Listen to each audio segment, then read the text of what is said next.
directiva de la Unión Nacional de Agencias Privadas de Seguridad, UNAPS, con 27 años de experiencia en seguridad privada. Él se referirá a la seguridad privada en El Salvador, un cambio de paradigma. A las personas que aún no han regresado a sus asientos, les pedimos amablemente, por favor, regresar a ellos.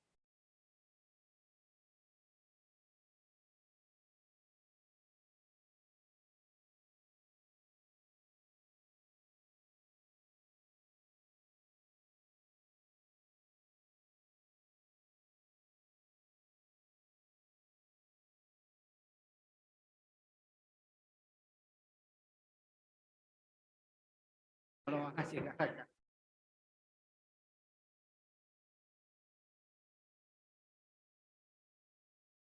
Uno.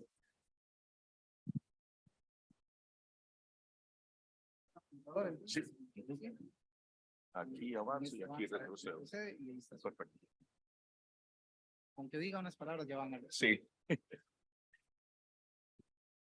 Bueno, quizás vamos a aprovechar que el café y el coffee break nos ha despabilado un poco, decimos en El Salvador, y vamos a tratar de hacer una presentación no aburrida. Yo entiendo que ya todos estamos cansados desde las 8 de la mañana.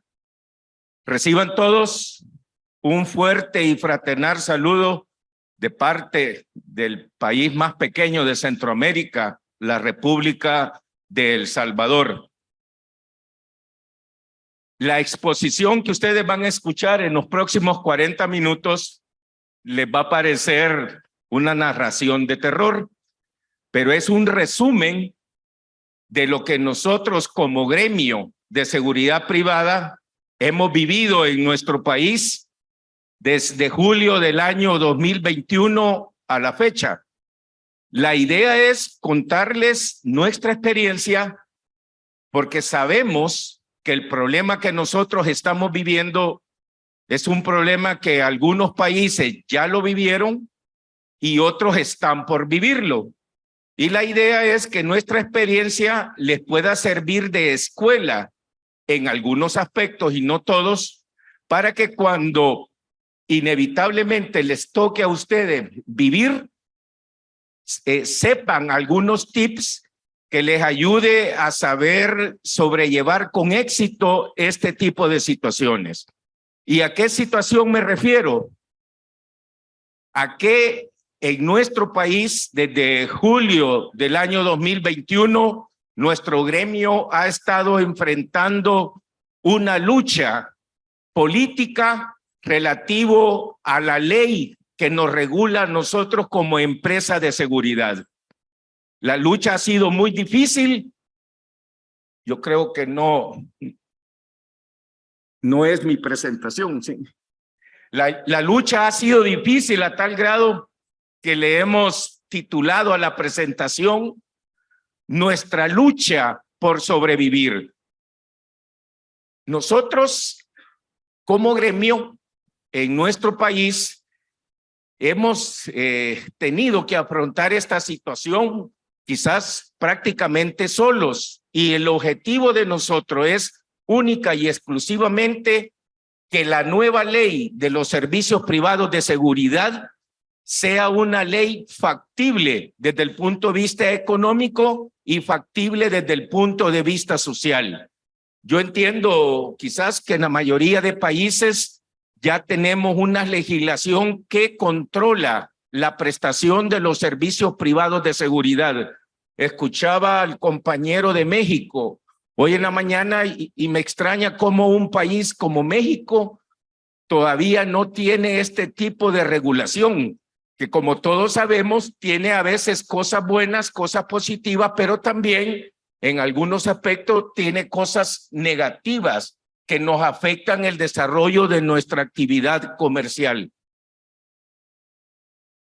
Vamos a esperar que comience la presentación, pero quizás antes de hablar directamente del problema, es muy importante que ustedes conozcan algunos aspectos de índole social, de índole geográfica y de índole política que muy particularmente vive en nuestro país, que están vinculados con el día a día de la seguridad privada. Voy a comenzar mientras proyectan la presentación, pero para que ustedes sepan, El Salvador es un país de apenas 21,000 kilómetros cuadrados con una población de 6 millones de habitantes y inclusive de estos 6 millones le tenemos que agregar que tenemos 3 millones de salvadoreños que viven en el extranjero. Y lo que es lo relacionado a seguridad pública en El Salvador, la responsabilidad la tienen 3 entidades. La Fuerza Armada de El Salvador, que tiene un total de efectivos de más o menos 20,000 efectivos. Luego está la Policía Nacional Civil, que tiene 12,000 efectivos. Y vean esto, la seguridad privada, solo en las empresas de seguridad que están autorizadas, reguladas y controladas por el Estado, solo ahí tenemos un total de 27,000. Ahí está establecido cómo se controla la seguridad pública en El Salvador. Yo sé que en muchos países actualmente, por lo que el país está viviendo en este momento, ha escuchado mucho con respecto a la seguridad pública en El Salvador, porque estamos viviendo un fenómeno muy especial con el estado de excepción. La seguridad privada de estos 27,000 la tienen comprendida 240 empresas. De esas 240, el 75% de los dueños de la empresa somos militares que estamos en situación de retiro. Lo digo porque ustedes más adelante van a ver cómo este aspecto tiene que ver con nuestro problema. Y la rentabilidad en El Salvador de la seguridad privada anda entre el 3 al 4%. Yo sé que la rentabilidad, por lo menos en Centroamérica, porque lo hemos compartido, anda más o menos en el mismo porcentaje. El salario mínimo en El Salvador está en $365 y el precio promedio por un agente de seguridad anda entre los $600 a $630. En el aspecto social, el factor educación afecta mucho la prestación de nuestros servicios y en nuestro país la escolaridad promedio apenas alcanza el 6º grado. Tenemos una población que está políticamente muy polarizada, o es de izquierda o es de derecha. Y como ustedes habrán escuchado, porque El Salvador es famoso por las pupusas, pero también famosos por el fenómeno de las pandillas. Tenemos más o menos una cantidad de 30,000 pandilleros y estos 30,000 principalmente están divididos en 2 grandes pandillas, la Mara Salvatrucha o MS y la Pandilla 18. Este fenómeno de la pandilla es un factor que incide mucho en la inseguridad y por lo tanto incide mucho en nuestro rol de seguridad privada. Y las pandillas nacen después de firmar los acuerdos de paz allá en 1992. En el aspecto político tenemos una democracia muy incipiente, muy débil. Apenas inició cuando se firmaron los acuerdos de paz en 1992 y de ahí en adelante hemos adolecido del problema que adolecen muchos países en Latinoamérica de tener gobiernos muy corruptos. Luego, nosotros ahí en El Salvador quizás vivimos algo que difícilmente en otro país lo pueden vivir y que es toda la clase política ha siempre señalado a los empresarios de seguridad privada. Primero nos decían que éramos el ejército de la derecha por el hecho de ser militares, la mayoría de empresarios. Luego nos tilda la izquierda, nos tilda que somos explotadores de la clase trabajadora. También nos llaman empresarios millonarios. En las redes sociales sale hablando político y cuando se refiere a nosotros, nos refieren como empresarios millonarios, sacan fotos de casas en la playa, de yates, de motos. No sé de dónde sacan eso, pero que yo conozca en nuestro país, no hay un empresario de seguridad que sea millonario. Nos tildan de ser mercaderes de la inseguridad y también dicen que la actual ley que está vigente fue una ley que nosotros hicimos ad hoc a nuestra conveniencia, lo cual es falso, porque la ley actual jamás llamaron a los empresarios para que nosotros participáramos en ella. Y ese último punto que ustedes ven ahí es el punto principal de nuestro problema. El gobierno actual, que ya lleva 4 años desde que llegó, nombró como ministro de Trabajo a un líder que toda su vida ha sido sindicalista. Toda su vida ha vivido de los sindicatos. Y aquí es donde nace el problema de terror que ustedes van a escuchar a continuación.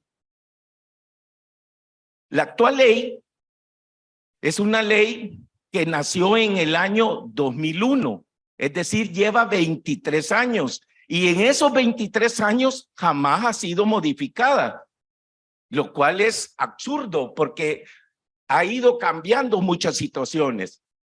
Segundo, desde que nació mal, porque toda ley tiene que tener reglamento para la aplicación de la ley, pero nuestra ley nunca tuvo reglamento.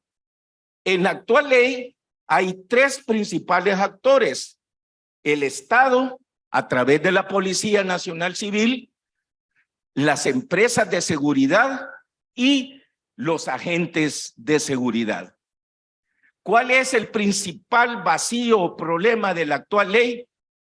Que la actual ley nunca reguló ni nunca corrigió el problema con el cual nosotros nacimos, que es la famosa jornada de trabajo de las 8 horas.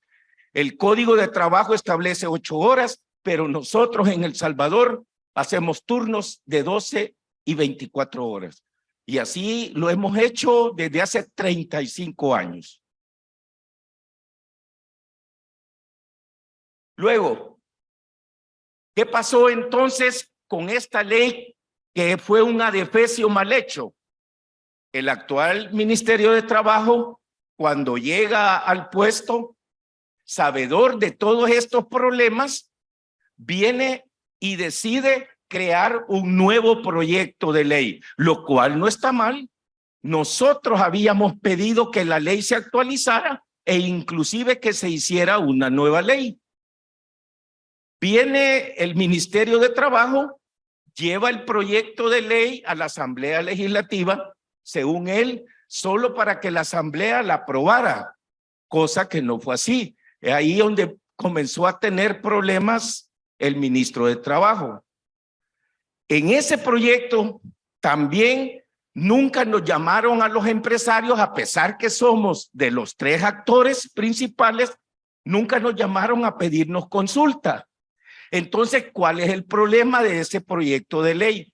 Está fuera de toda realidad económica y social. Más adelante van a entender el por qué digo esto. Luego, ¿cuáles son los nuevos actores en esta ley? Siempre son los 3 que hemos estado, pero agregan hoy como actor al Ministerio de Trabajo y aparecen los clientes. Eso que ustedes ven de los clientes fue algo que nosotros como gremio al final de los acuerdos pedimos que se incluyeran a los clientes y ya van a saber por qué. Esta nueva ley que creó el Ministerio de Trabajo presenta estos graves problemas. Primero, incluye el pago de horas extras diurnas y nocturnas. Y para que ustedes vayan cuantificando económicamente el problema, una hora extra diurna en nuestro país vale $3, la diurna, y la nocturna $3.38. Y además le agrega que tenemos que pagar la nocturnidad. Allá en el país se paga después de las 19 horas. ¿Y cuál es el recargo? 38 centavos más por cada hora nocturna, lo que totaliza solo en un día un incremento de $2.66 en el pago de nocturnidad. Y ustedes dirán, bueno, pero ¿cuál es el problema? ¿Saben cuál es el problema? Que los políticos creen que nosotros podemos pagar las horas extras y la nocturnidad con los precios actuales, lo cual no es cierto. Si ellos quieren incrementar eso, obligadamente hay que incrementar los precios, pero ellos no quieren que nosotros incrementemos los precios. Acordémonos que ellos dicen que nosotros somos empresarios millonarios. Luego, hay otro factor que nos afecta, la indemnización. En nuestra legislación establece que hay que pagar un salario mínimo por cada año. Es decir, nosotros pagamos $365. En el nuevo proyecto dice que solo los empresarios de seguridad y ninguna otra empresa más va a pagar doble indemnización, $720, y a los mayores de 60 años que despida les va a pagar 3 salarios mínimos por cada año. Es decir, pasamos de 365 a $1,080 de indemnización. Nuevamente, este incremento no está contemplado en el pasivo laboral actual. Aquí va otra parte donde se ve el dolo y el daño que nos quieren causar. Las multas que establece la ley. En nuestra legislación hay 3 tipos de multas: leves, graves y muy graves. Y las multas se tasan en base a salarios mínimos. Ese proyecto de ley, ustedes pueden ver la cantidad descomunal por cada multa. Si le llegan a imponer a una empresa una multa muy grave, por un empleado va a pagar $28,800. Y la situación es, o la paga o le cerramos la empresa. Esas multas están fuera del alcance de cualquier empresa, hasta de G4S. No tenemos la capacidad financiera para pagar ese tipo de multas. Y el verdadero objetivo que nosotros vemos en el fondo, al final, no es ni que el Estado reciba esta cantidad, sino que cerremos nuestras empresas. Otro aspecto, la ley exige un seguro de vida y el seguro de vida se paga en base a salarios mínimos. La actual ley dice que hay que pagar 25 salarios mínimos cuando un empleado fallece. Eso equivale a $9,000. La nueva ley pasa de 25 salarios mínimos a 80 salarios mínimos. Es decir, pasamos de 9,000 a casi $29,000. Ni los cargos de gerentes de corporaciones grandes en El Salvador tienen un seguro de vida de 28,800. Ni los policías no tienen ese seguro. Ahí casi tenemos un incremento de $20,000 en el seguro de vida por cada empleado que fallece. El otro aspecto, el permiso de funcionamiento. Allá en nuestro país lo da una división de la Policía Nacional Civil. El permiso actualmente dura 3 años. La nueva ley está pidiendo que ya no sean 3 años, sino que cada 12 meses pidamos nosotros el permiso de funcionamiento.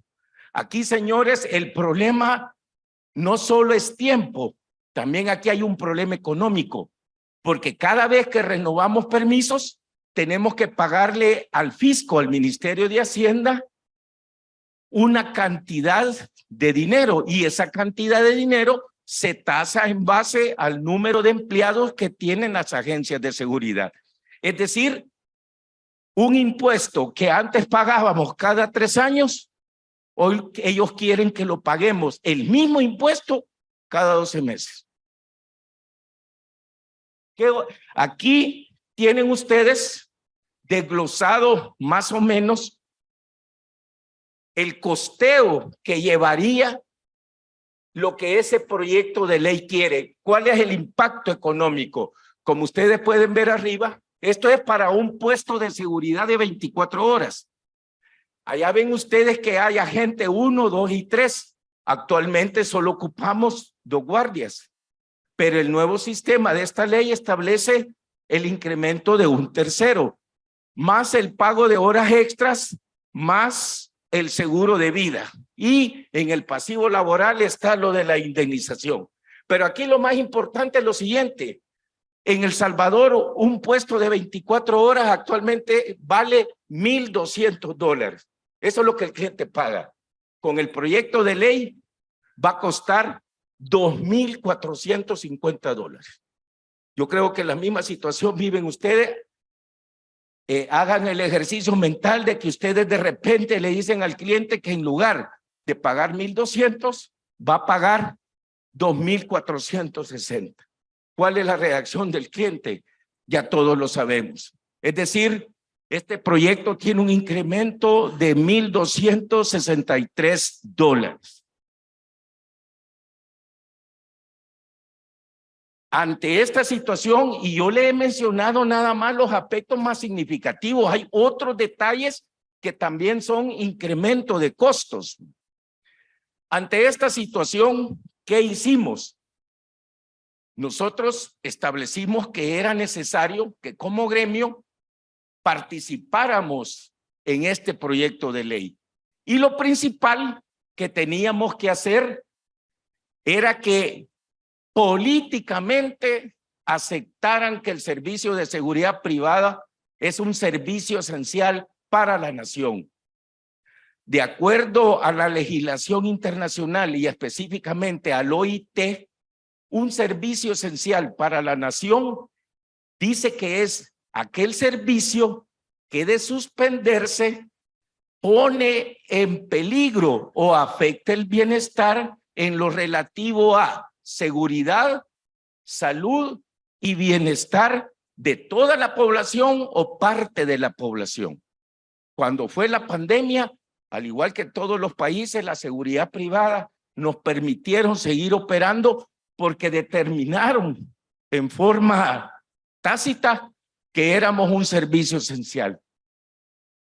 Si se establece y se reconoce el servicio esencial, esto permite que jurídicamente exista una figura que se llama el régimen especial, que es una figura jurídica que salva la violación de la jornada de 8 horas, que en nuestro caso inclusive está contemplada en nuestra Constitución de la República. Esto lo logramos nosotros y logramos establecer que iban a haber 3 tipos de jornadas, de 8 horas, de 12 y de 24. ¿Quién determina cuál de las 3?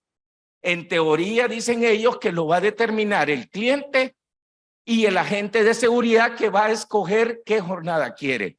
La realidad dice que no. El que determina cómo se va a cubrir un puesto de 24 es el cliente, porque cada uno de esos 3 servicios tiene un valor diferente. Y acuérdense ustedes que el que paga el mariachi es el que pide la canción. Luego, esto fue iniciativa de nosotros, que nosotros dijimos, bueno, mire, el guardia va a trabajar más de 8 horas, compensémosle económicamente ese exceso de horas de las 8 horas. Y fue como establecimos un bono de $100 a los que hacen 12 horas y un bono de $200 a los que hacen turnos de 24. A los que hacen turno de 8 no tienen bono porque están cumpliendo con la famosa jornada de 8 horas.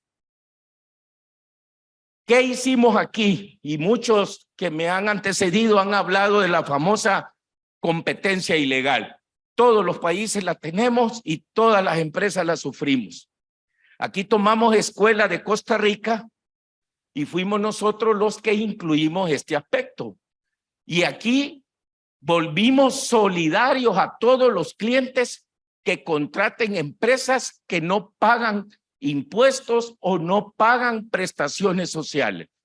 Y la misma multa le va a caer a la empresa de seguridad y la multa le va a caer al cliente por no estar consciente de que está contratando una empresa legal.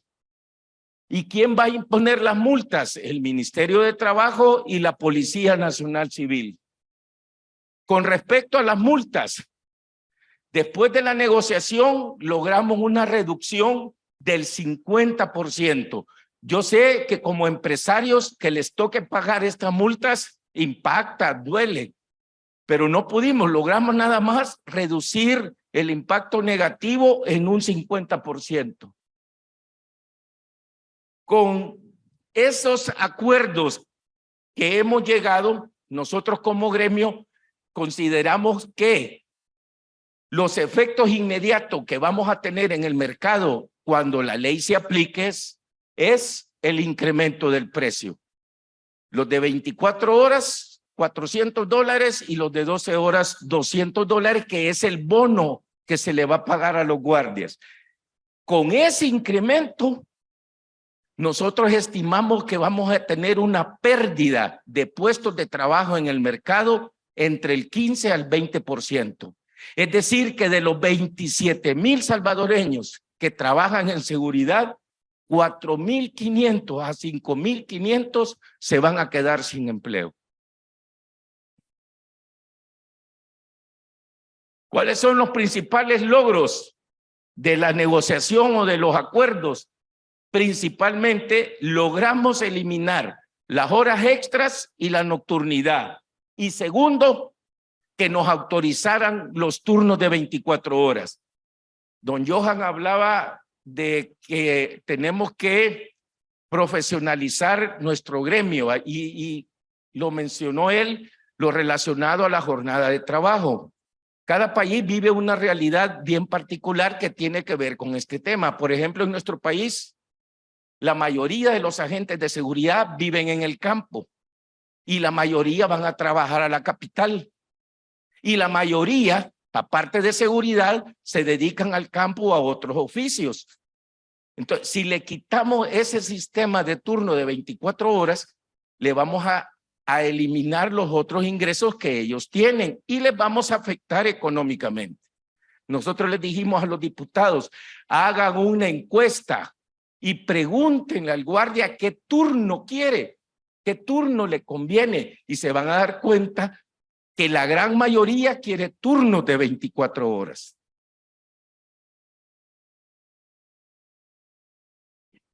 Nuestra ley habla, permítame, allá exige un curso que la agente de seguridad debe realizar en la Academia de Seguridad Pública. Es un curso que dura de lunes a viernes, que vale $50. ¿Cuál es el problema de este curso? Son dos. Exige como mínimo el 6º grado, pero casi el 50% de nuestra fuerza laboral no tiene el 6º grado. Lo que tiene son certificados falsificados que los presentan para poder llenar ese requisito, pero no tienen el 6º grado. ¿Y cuál es el otro problema? Que siempre el curso se da únicamente en forma centralizada en San Salvador, lo cual afecta a los guardias que viven en el oriente, en el occidente y en otras zonas. Entonces, ¿qué hicimos? Logramos con los diputados que primero el curso se diera en línea y que también el curso se dé los fines de semana, sábado y domingo.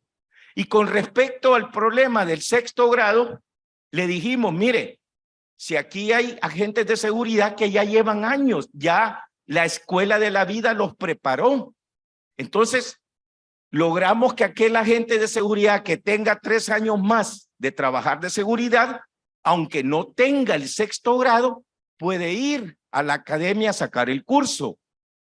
Los que han prestado servicio militar también pueden ir sin tener el 6º grado. Y los que han prestado servicio en la Policía Nacional Civil. ¿Cómo quedaría entonces el sistema de turno en los puestos de 24? ¿Continuaría como estamos? Que por un puesto de 24 se asignan 2 agentes, trabajan 24, descansan 24, es decir que en el mes trabajan 15 días y descansan 15 días. Con la novedad que hoy van a recibir $200 más. Si lo sumamos al salario mínimo, quiere decir que cada agente de seguridad tendría un ingreso neto de $565.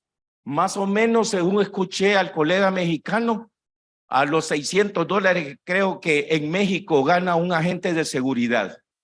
Y logramos que el bono no sea sujeto a las prestaciones sociales. Con eso hay 2 beneficios. Al guardia porque lo recibe líquido y a nosotros porque no nos hace la carga patronal del seguro social y la pensión.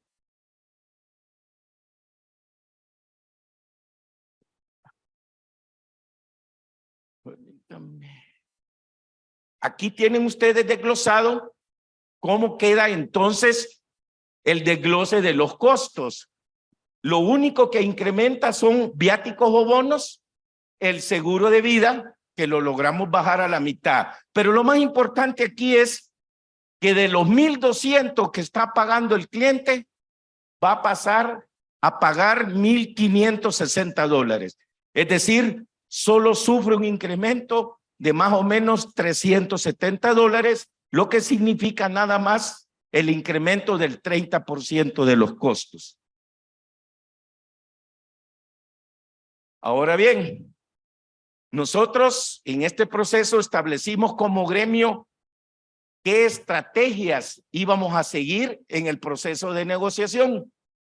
En el campo político, al principio solicitamos audiencias y nadie nos atendía. Tuvimos entonces que buscar el contacto de personas con poder político. Y aquí no es bueno decirlo, pero tuvimos que ver personas que nos hicieran el favor de contactar a esta persona, les expusimos el problema y finalmente logramos que se nos permitiera participar en el proceso de esta ley. Y, finalmente, primero pasamos a un proceso de negociación en Asamblea Legislativa con la Comisión de Trabajo. Pero después, cuando no vimos que lográbamos acuerdos muy sustanciales, logramos establecer una mesa de negociación. Y cuando digo negociación, señores, ya no eran diputados, ya eran personas con cierto poder que nos sentamos y comenzamos a negociar. ¿Cuáles fueron los argumentos para lograr esta mesa de negociación? Primero le hicimos ver el daño político que iba a tener el gobierno si la ley se aprobaba como estaba. Segundo, que eso les iba a afectar su capital político para las próximas elecciones. Le estábamos tocando la parte débil de los políticos. Y tercero, le hicimos referencia a la gran cantidad de puestos de trabajo que se iban a perder. ¿Qué hicimos con los medios de comunicación? Hicimos una campaña de información a través de entrevistas que dimos en radio, que dimos en televisión. Y adicional a eso, buscamos a los gremios de la empresa privada. ¿Por qué razón? Porque ellos iban a ser uno de los principales afectados y ustedes saben que la empresa privada en cualquier país tiene influencia en los gobiernos. Luego, en las redes sociales contratamos una empresa operadora de redes sociales porque el Ministerio de Trabajo era el instrumento principal con el cual nos estaban atacando a nosotros. Entonces, contrarrestamos esta campaña de desinformación. En el campo sindical, como el ministro es un líder sindical, sus soldados son los sindicalistas. Y, por ejemplo, los mandaba a que fueran a las empresas de seguridad, nos cerraban la operación porque se ponían afuera y cerraban los accesos a las empresas, y después tuvieron la idea de que nos afectaba más, que en lugar de llegar a nuestras empresas, iban a donde nuestros principales clientes y cerraban la operación de nuestros clientes. ¿Qué hicimos entonces? Primero,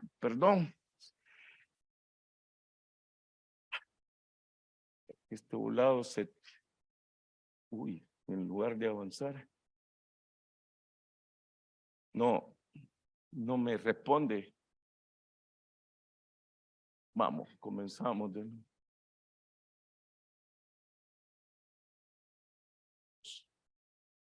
Permítame, ya casi llegamos.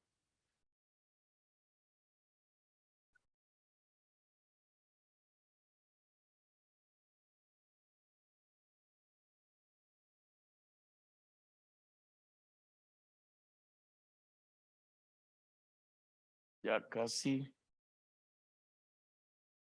Aquí. ¿Qué hicimos con los sindicatos?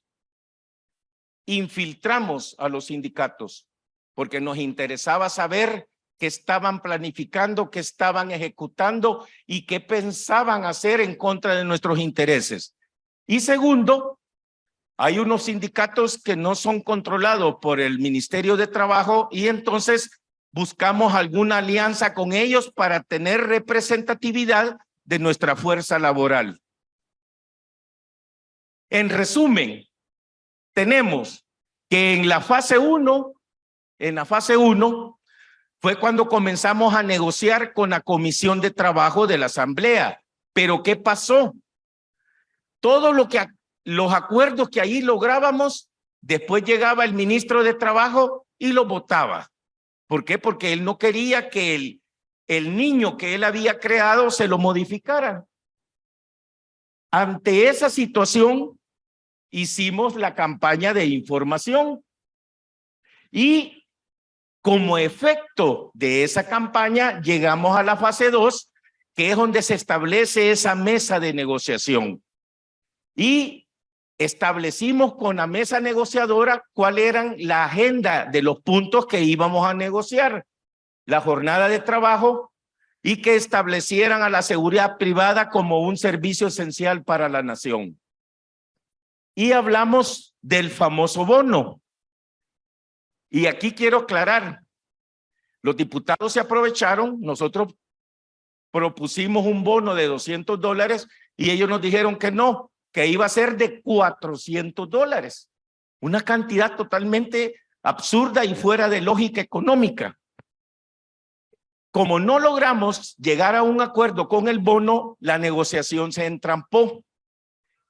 Y como ellos en aquel momento tenían premura, nos quisieron extorsionar, y da pena decirlo. ¿Cuál fue la extorsión?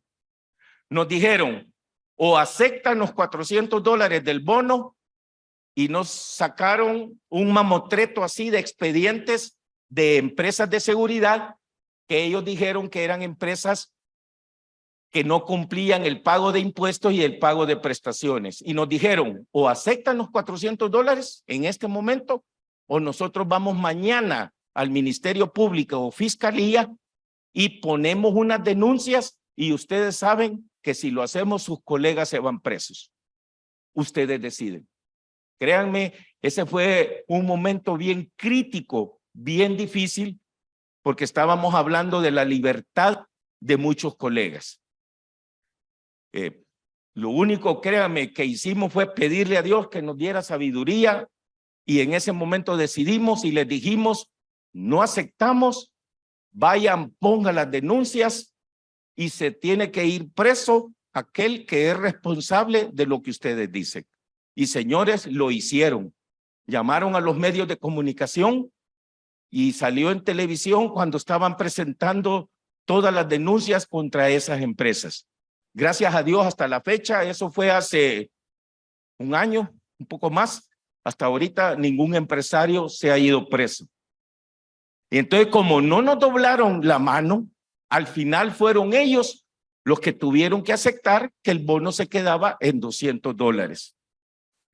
¿Qué hizo entonces el señor ministro? Cuando se dio cuenta que ya teníamos los acuerdos con la asamblea, vino él y reaccionó. Vean ustedes cómo comenzó una campaña de difamación en los medios de comunicación y redes sociales. ¿Contra quién? Contra el gremio, contra empresarios, contra empresas. Y esta fue una campaña vil, sucia, donde publicaban fotos de empresarios, inclusive de nuestras familias, diciendo cosas que jamás eran ciertas. Cosas como que éramos explotadores, que no pagábamos las prestaciones, que éramos de las empresas más denunciadas en El Salvador. Y aquí vino y dijo, y bueno, hizo una rueda de prensa en el Monumento al Salvador del Mundo, llamó a los medios y avisó que a partir de ese momento lanzaba campañas masivas de inspecciones a todas las empresas de seguridad y que el objetivo era poner multas onerosas que iban a ser tan grandes que no las íbamos a poder pagar y que por ende entonces el ministerio nos iba a cerrar. ¿Qué pasó? Como a los 2 o 3 días, el tipo cambia totalmente. Nos llama a reunión al Ministerio de Trabajo y nos ofrece fumar la pipa de la paz.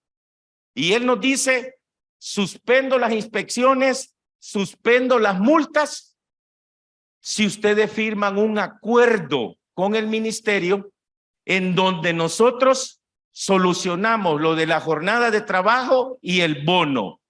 Era exactamente lo mismo que ya habíamos acordado con la Asamblea Legislativa. Él nos estaba ofreciendo exactamente lo mismo. Y nos dijo, si ustedes están de acuerdo en firmar, yo llamo a los medios de comunicación, lo hacemos público y la firma del acuerdo va a ser ustedes empresarios y los sindicatos, cuando los sindicatos en ningún momento habían participado en la negociación. ¿Cuál era la finalidad del ministro?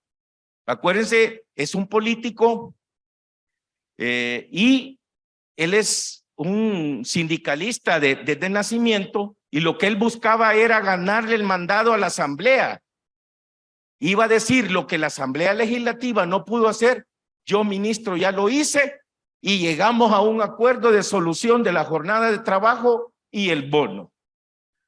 Nosotros como gremio a todo esto le habíamos informado de todo a la mesa negociadora de la asamblea. ¿Qué pasó aquí? Cuando la asamblea vio que el ministro le quería ganar el mandado, nos dijo terminantemente prohibido que firmen el acuerdo. Si ustedes lo firman, todo lo que hemos acordado y nos ha costado tanto tiempo queda anulado y la ley pasa como venía en un principio. Prácticamente nos pusieron contra la espada y la pared. En ese momento tuvimos que decidir como gremio qué hacer. ¿Y cuál fue nuestro criterio? El ministro nos ofrecía un acuerdo ministerial. Quiere decir que ese acuerdo tiene vigencia nada más mientras el ministro esté en el cargo. Segundo, un acuerdo no tiene fuerza ejecutoria. En cambio, una ley es una ley que dura para siempre y en este caso nuestros clientes iban a estar obligados por ley a cumplir con todos los incrementos en el precio. Fue entonces que nuestra decisión fue quedarnos con la Asamblea Legislativa. Esta ley la terminamos de negociar en octubre del año pasado. Si ustedes me preguntan si ya entró en vigencia, la respuesta es no. Está en el congelador de la Asamblea Legislativa y esa ley la van a sacar en el momento político que les convenga a ellos para ganar algún rédito político. ¿Que cuándo va a ser? Antes de febrero del próximo año, porque en febrero tenemos elecciones presidenciales y de diputados en nuestro país. Entonces la van a sacar 1 o 2 meses antes para que esa nueva ley le gane salvadoreños que le agradezcan al gobierno el haber creado una ley que les da el bono de los $200 y $100. Conclusiones del proceso. Señores, es difícil negociar con políticos. Yo sé que no todos, pero la mayoría nunca buscan el bienestar del pueblo. Siempre buscan el beneficio del partido o el beneficio personal. Segundo, cuando nos sentemos a negociar con políticos, analicemos y determinemos cuáles son sus puntos débiles. El punto débil de todo político es cuando se le toca el capital político del partido o el capital político de él como político, llámese diputado o alcalde. En una negociación, antes de sentarnos, tenemos que determinar 2 cosas. ¿Cuáles son los puntos que podemos ceder, pero cuáles son los puntos de honor que no vamos a ceder? Acuérdense que en una negociación es ceder, ceder, ganar, ganar. Entonces no podemos, algunos colegas en mi país me decían, pero usted ¿por qué permitió eso? Y los colegas querían que todo lo cambiáramos. Entonces no es negociación, ¿sí? Entonces nosotros establecimos esos 2 puntos. Otro consejo, nunca se sienten a negociar diciendo que luchan por los intereses del empresario. Ustedes siempre deben de decir que están velando por los intereses de los trabajadores. Lo otro, nosotros explotamos mucho, dada la situación delincuencial de nuestro país, el rol y la importancia de la seguridad privada en la seguridad pública. En un momento yo le dije al negociador, mírele, si usted no cree que somos tan importantes, ¿sabe qué voy a hacer? Para tal día le voy a ordenar a todos los colegas que retiren la seguridad del aeropuerto, de los puertos, de las presas hidroeléctricas, de la red hospitalaria, de los bancos, de las transportadores de valores. Y va a ver cómo somos tan importantes que paramos la economía del país. Solo así fue como ellos entendieron el rol de nosotros en la seguridad pública. Y lo último, hay que analizar en la vida política, al igual que en la vida empresarial, siempre hay diferencias entre personas y hay diferencias entre políticos. Nosotros vimos cómo había diferencias entre el ministro y algunos diputados. Aprovechamos esa discrepancia o diferencia para explotarla a nuestro beneficio. Ese era todo lo que yo tengo. Quedo a la disposición. Ojalá que ustedes no tengan que vivir esto porque es estresante. Indigna cuando a la esposa de uno lo sacan en las fotos en redes sociales. Está bien que lo ataquen a uno, pero no a su familia. Ellos no tienen nada que ver con el problema. Así que yo quedo a la disposición. Ojalá que no les toque vivir, pero si les toca vivir, ahí estamos en El Salvador a su disposición. Y eso es algo que es una deuda moral que tenemos con Dios, de poder asesorar y ayudar a colegas de otros países cuando les toque quizás el momento de actualizar su ley o establecer una nueva ley.